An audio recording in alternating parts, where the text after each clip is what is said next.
இன்னைக்கு நம்ம என்ன செய்ய போறோம் பாத்தீங்கன்னா பிரிஞ்சி தான். வாங்க फ्रेंड्स, அதுக்கு முன்னாடி வீடியோக்குள்ள போயிடலாம். அடுப்பு பத்த வச்சுக்கலாம் फ्रेंड्स. அடுப்பு காயட்டும் फ्रेंड्स. அடுப்பு காஞ்சிட்டதுக்கு அப்புறம் எண்ணெய் ஊத்திக்கலாம் फ्रेंड्स. எண்ணெய் காயட்டும் फ्रेंड्स. அகம் நெய் ஊத்திக்கலாம் फ्रेंड्स. நெய்யும் எண்ணெயும் சேர்ந்து காயட்டும்.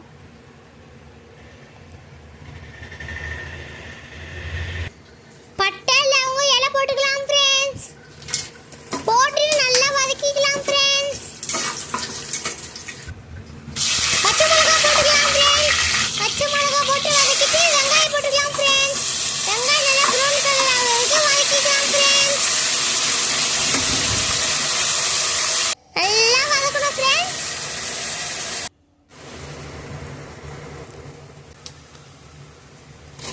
தக்காளி போட்டுக்கலாம் फ्रेंड्स. தக்காளி வெங்காயம் நல்லா மிக்ஸ் பண்ணலாம். கலக்கிட்டு உப்பு போட்டுக்கலாம் फ्रेंड्स. உப்பு போட்டதுக்கு அப்புறம் நல்லா வதக்கிட்டு இஞ்சி பூண்டு பேஸ்ட் போட்டுக்கலாம் फ्रेंड्स. நல்லா வதக்கிக்கலாம்.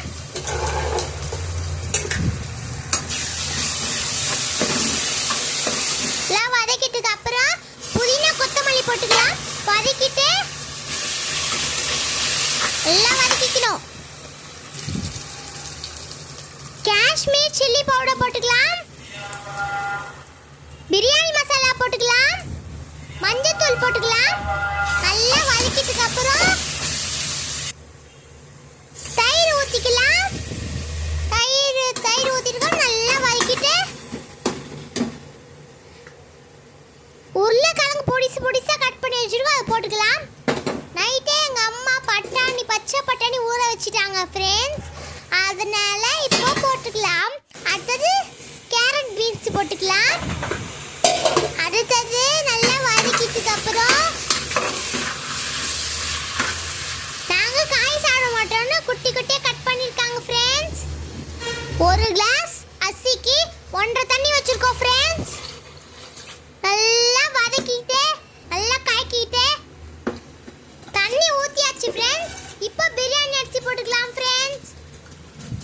பிரியாணி அரிசி போட்டு நல்லா உள்ள விட்டு எடுத்து நல்லா கலக்கிட்டு 2 விசில் விட்டுக்கணும் ஃப்ரெண்ட்ஸ். பாருங்க ஃப்ரெண்ட்ஸ், எப்படி உதிரியா வந்திருக்கு பிரிஞ்சி. பாருங்க ஃப்ரெண்ட்ஸ், பிரிஞ்சி எப்படி பாத்தீங்கன்னா உதிரியா வந்திருக்கு. குக்கர்ல செய்யுங்க. நீங்களும் ட்ரை பண்ணிட்டு கமெண்ட் பாக்ஸ்ல கமெண்ட் பண்ணுங்க. Okay, by.